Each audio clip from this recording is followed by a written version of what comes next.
Bismillahirrahmanirrahim. Assalamu alaikum. Today the video is all about a research proposal, how to formulate a research proposal. In this video we're going to cover the main areas or the main framework to design a research proposal. Students, before going into the details of research proposal, it is important to know the definition of research proposal, that what is a research proposal. A research proposal is a formal documentation of a research plan. We can simply say that it is basically the initial framework. It is basically the initial framework to perform a research, or the basic framework to design a final research report. After the definition of the research proposal, the second important thing is to select a title for a research. For example, the title for this research is Computational Study to Categorizes the Biodegradation of Kitchen Waste. We are supposed to use a bioinformatics software or bioinformatics to categorizes the biodegradation of kitchen waste. Once the title is done,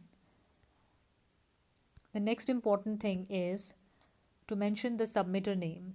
The participants, they're supposed to write down their name. For example, there can be 2-3 participant or one individual participant submitted by, for example, over here the participant name is Seher. After done with this, the participant is supposed to write down her name or his name and then mention the supervisor name. Supervised by, for example, over here the supervisor is Dr. Sahar Fazil. You can write down your supervisor name. Students, after writing the supervisor name, the next important thing is the first part of the research, and that is the title. The title of the research is the most important thing. You're going to write number 1 and then the title. Heading of the title should be written. After writing the title heading, that is the title of research proposal, you're going to write down the title again, the computational study to categorize the biodegradation of kitchen waste. It should be written in bold, plus you're going to underline it. After done with this first heading, the second heading is about the abstract. Abstract is all about a summary. This is the summary of the whole research. In simple words, we can say that this is basically the summary of the whole research, or a simple word, we can write this abstract at the end of the final research report. So you can leave the space and write it down at the end, the final summary of the research report.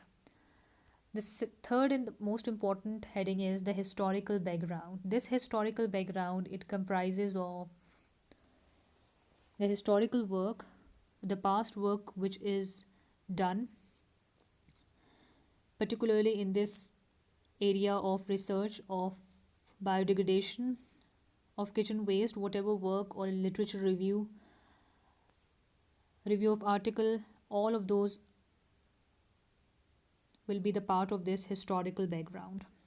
So in this particular historical background, you're supposed to write it down, the past work or the review of literature. After historical background, the fourth heading is the technical objectives. Students, the technical objectives, simply it comprises of the basic objective. What is the basic objective behind this research? Why the research is basically performed? What is the ultimate aim of this research?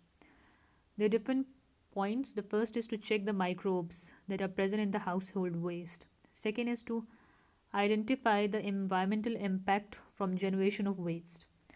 Lastly, the third is to analyze the structural pathway of the enzymes that are present in the household waste microbes. Fine. So this is basically the overall technical objective, is to find out the microbes present in the household waste and its environmental impacts and the enzymes pathway which has been secreted by the microorganisms.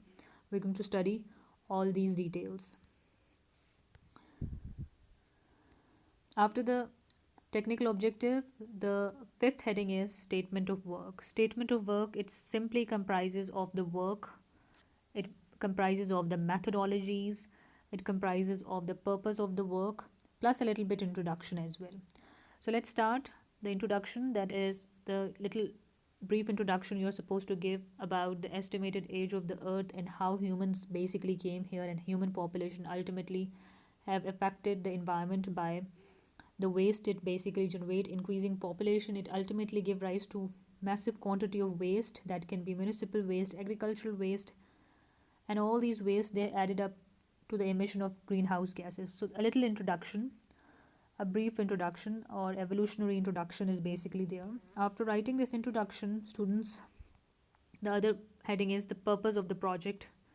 We already discussed it earlier as well. The purpose is to find the biodegrading activity of the enzyme present in the microorganism and the biodegradation of the kitchen waste, plus the huge amount of toxin that are produced by the kitchen waste, the biodegradation, kitchen waste, effective biodegrading microbes. We are going to study all these details.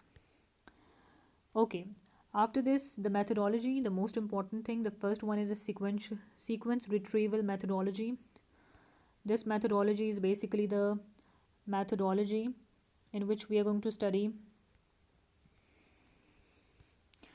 In this methodology, we are going to study the multiple enzymes present in the food waste,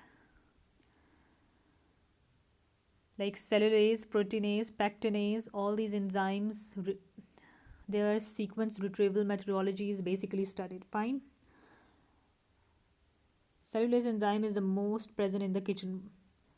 Okay, after this sequence retrieval methodology, this other methodology is evolutionary analysis methodology.